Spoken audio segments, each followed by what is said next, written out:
Good morning, Paramount School of Excellence. Today is Friday, September 30th, 2016. Happy Friday and happy end of September to you. Please rise for the Pledge of Allegiance. I pledge allegiance to the flag of the United States of America and to the republic for which it stands, one nation, under God, indivisible, with liberty and justice for all. Today's weather calls for scattered thunderstorms with a high of 66 degrees. We will most likely have indoor recess. Today's lunch will be pepperoni pizza or a ham sub, green beans, celery, and fruit juice. And now for the update and answer of the weekly morning riddle. Everyone did a great job this week, and I was way overwhelmed with the amount of correct answers. The answer to this week's riddle was a bee. And the winners this week go to Mrs. Sarik's entire third grade class, who, on Monday, during the announcements, all shouted out the answer at the same time. Honorable mentions to King David, Chris, and Terry in Mr. Thomas's class for their swift answers too. So in all fairness for next week's riddle, I thought it would be cool to have a class competition. So when you hear the riddle Monday, your task is to come up with one collective class answer and have your teacher email me that answer. For all correct classes, there will be a second tiebreaker riddle until we have arrived at a winner for Friday. I'll explain the details again on Monday, and I look forward to your answers. Your sports update for this weekend. Today, Friday, there's a USA flag football Raiders practice. Tomorrow, Saturday, first and second grade football game at North Central High School at 8:30 a.m. Players need to be at Paramount at 6:45 a.m. And Sunday, a USA flag football Paramount Raiders football game at Dillon Park in Noblesville at 2 p.m. Good morning, Paramount. I'm here with another interview. Can you introduce yourself? My name is Elijah. Elijah, welcome to the announcements today. Can you tell me about some football? Because I know you play on the first and second grade team, right? And what's your team's name called? Browns and the Turners. Okay. Do you know what position you play? Running back and linebacker. Whoa, linebacker. That's an important position. What do you do as linebacker? Tackle. Yeah, and you guys wear pads, don't you? So do you get all excited and pumped up? Awesome. And then what's your favorite thing about playing on the football team? Get to run the ball and tackle people. Cool. Okay. Now, do you have some advice for our students? Like, what's a good thing to do in the classroom and the football field? Work hard at school and Yeah, that's great advice. Working hard in school helps you on the football field because you have to listen to your coach, right? Just like you have to listen to your teacher. Yeah, very good. Well, thanks, Elijah, for being one of our star athletes this week. We look forward to all your successes. Now, I have to ask you one more question. Did you score a touchdown last week? yes. Awesome. High five.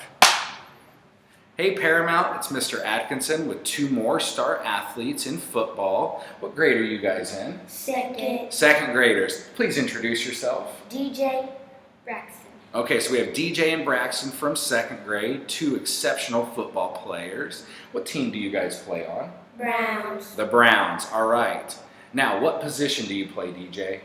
Right guard. Right guard? And I play right tackle. Right tackle. So they are down linemen. What does that mean you have to do, DJ? Protect the quarterback. And Braxton? And protect the running back. So we have to protect the guys running the ball and handling the ball. I used to play that position too, and you guys are on the same side, so you have to work together, right? Yep. It's a very important position because you're the front line before the running back takes off, right? Mm-hmm. Cool. Okay. So can you tell me the score of the last game you played? Do you remember the score? 14-7. So you won 14-7. Very good. But on the other team, It was 7-4. 7-4. Okay, We so you got 4, played. they got 7. Okay, so you won one and lost one. Yeah. Okay, you played 2 games. Very good. Okay, so we have a very important question. It's comparing and contrasting how the football field and the classroom are similar and different. So DJ, I want you to tell me what's the same in football as in the classroom? You have to listen to the teacher, and football, you have to listen to the coach. Very good. Now, Braxton, what's the same as in football as in the classroom? There's rules. There's rules, that's right. And what happens if you break the rules in the classroom?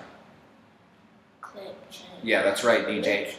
And then what happens on the football field?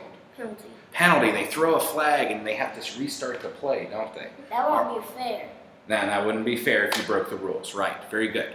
Okay, so the other side of the question is to contrast, tell what's different. Can you say what's different in the football field as in the classroom?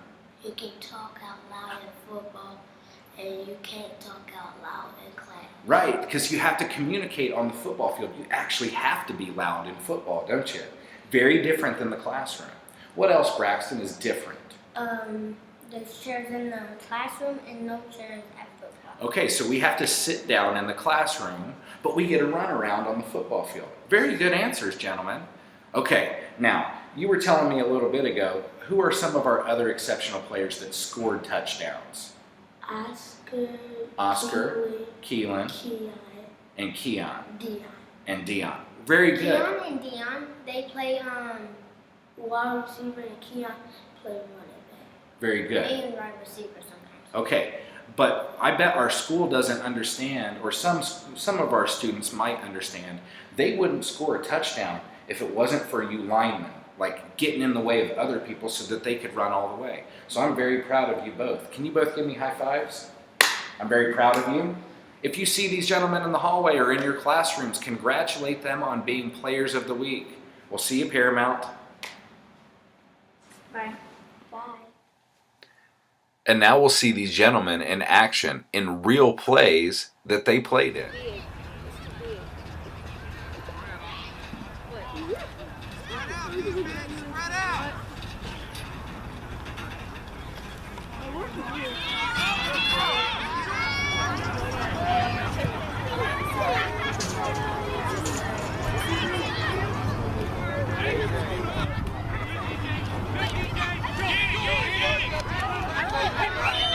Yeah. Also this weekend, don't forget about Turn Festival on Saturday from 10 to 4 p.m. Turn out for Circle City's celebration of urban sustainability, farm, food, health, and environment. This day-long event focuses on sustainable and healthier lifestyle practices with over 50 hands-on demonstrations, exhibits, children's activities, music, and food. There will be classes and workshops about farm, food, health, and environment, and a great music lineup featuring Mr. Daniel, the kids musician. At noon, Josh Powell in the Great Train Robbery play. At 1, it's Luke Knight. 2 p.m., Von Strantz. And 3 p.m., Bigfoot Yancey. Hope to see you there at Turn. And now it's time for our morning words of wisdom. Alfred North Whitehead was an English mathematician and philosopher. He is best known as the defining figure of the philosophical school known as process philosophy. Whitehead argued that reality consists of processes rather than material objects, and that processes are best defined by their relations with other processes, thus rejecting the theory that reality is fundamentally constructed by bits of matter that exist independently of one another. Mr. Atkinson. Okay, starting over. Alfred North Whitehead's work is something that has influenced people in all walks of life, including artists and teachers, and his words are very impacting. He said, "Art flourishes where there is a sense of adventure," meaning being creative and thoughtful comes from having an open view and understanding of the world around you. That the arts grow where adventures and excitement happens. This quote has actually inspired me for years, and it makes me feel like art is important and that everyday activities can be adventurous. This weekend, take a minute to treat your own life like a movie. Take a walk or a bike ride somewhere and treat what you see like it's the first time you've ever experienced it. That simple, mundane activity could turn into something worth drawing or telling a story about. Have a great weekend, Paramount, and we'll see you in October.